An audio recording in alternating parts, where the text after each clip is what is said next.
Friends, SBI பற்றி ஜெனுனான விஷயங்கள் தெரிஞ்சுக்கணுமா? என் சேனலை சப்ஸ்கிரைப் பண்ணி வச்சுக்கிட்டு ஃபாலோ பண்ணிக்கோங்க. ஏன்னா எஸ்பிஐ பற்றி ஜெனுனான விஷயங்கள் மட்டும்தான் வரும். இப்போ எஸ்பிஓவில் ஜாயின் பண்ண நினச்சிங்க அப்படின்னா இந்த நம்பரில் வாட்ஸ்அப் பண்ணுங்கள். நான் ரிப்ளை பண்ணுறேன். எஸ்பிஐ பற்றி ஃபுல் டீட்டெயில் நான் சொல்கிறேன். அதில் பிடிச்சிருந்தா ஜாயின் பண்ணிக்கோங்க. ஓகேவா?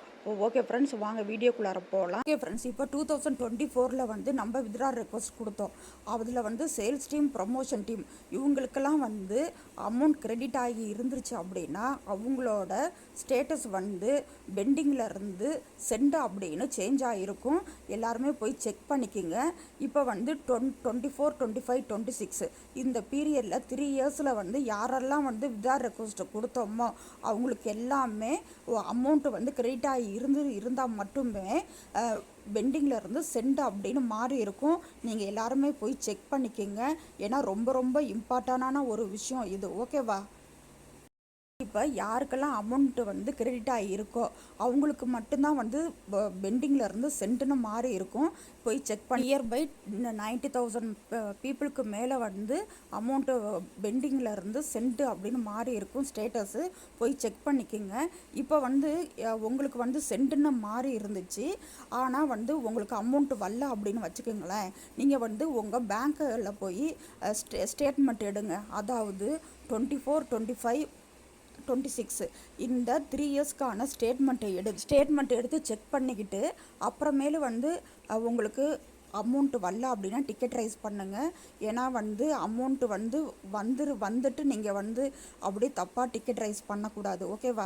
அதனால தான் நான் சொல்கிறேன். போய் பேங்க் அக்கௌண்ட்டில் உங்களோட பேங்க்குக்கு போங்க, ஸ்டேட்மெண்ட் எடுங்க, நல்லா செக் பண்ணிக்கோங்க. எஸ்பிஓலேருந்து அமௌண்ட் ஏதாச்சும் 2024, 25, 26 இந்த பீரியடில் வந்திருக்கா அப்படின்னு செக் பண்ணிக்கிட்டு அப்புறமேல் டிக்கெட் ரைஸ் பண்ணுங்கள். ரொம்ப ரொம்ப இது ரொம்ப இப்போ கூட அமௌண்ட்டு கிரெடிட் ஆகிருக்காது. ஆனால் 3 இயர்ஸில் எப்போ வேணாலும் நமக்கு கிரெடிட் ஆகிருக்கும். அதாவது 24, 25, 26 எப்போ வேணாலும் கிரெடிட் ஆகிருக்கும். நம்ம கூட பேமெண்ட் ப்ரூஃப்லாம் அனுப்பியிருப்போம். ஓகேவா? அவங்க இப்போ எஸ்பிஐ சைடு இருந்து இப்போ தான் பெண்டிங்கில் எஸ்பிஐ சைடு இருந்து இப்போ தான் சென்டுன்னு சேஞ்ச் பண்ணி விட்டுருக்காங்க.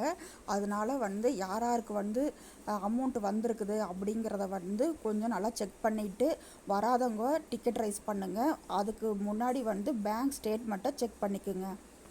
நீங்கள் உங்கள் ஐடி பாஸ்வேர்டு போட்டு உள்ளே போங்க. இங்கே வித்ட்ரால்னு இருக்குல்ல, அதை டச் பண்ணுங்கள். வித்ட்ரால் டச் பண்ணிங்க அப்படின்னா வித்ட்ரால் ஹிஸ்ட்ரின்னு இருக்குல்ல, அதை டச் பண்ணுங்கள். இங்கே பாருங்கள், உங்களுக்கு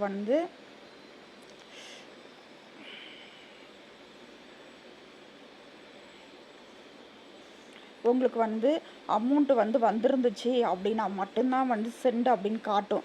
இல்லை அப்படின்னா பெண்டிங்கிலே தான் காட்டும். ஓகேவா?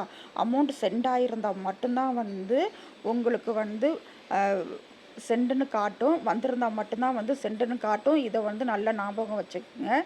வரல அப்படின்னா பெண்டிங்னு காட்டும். இதையும் நல்லா ஞாபகம் வச்சுக்கோங்க.